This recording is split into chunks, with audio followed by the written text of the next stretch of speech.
Today I'd like to show you how to make an invisible join. I use this when I come to the end of a round and I want to join and tie off and start a new color, or if I come to the end of a project and I want a nice clean finish. So we made our last stitch, and instead of joining like you usually would if you were going to continue on in another round, you would go into the first loops in the first stitch. Instead of doing that, we're going to pull through the tail and we're going to put it on a needle.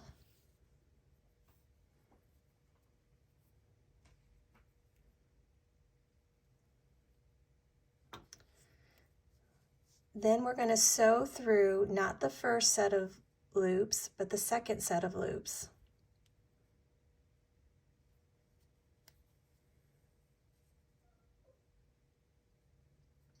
And then go back where the tail came out, and we're going to go back into that loop and the loop underneath it. So this loop and this loop.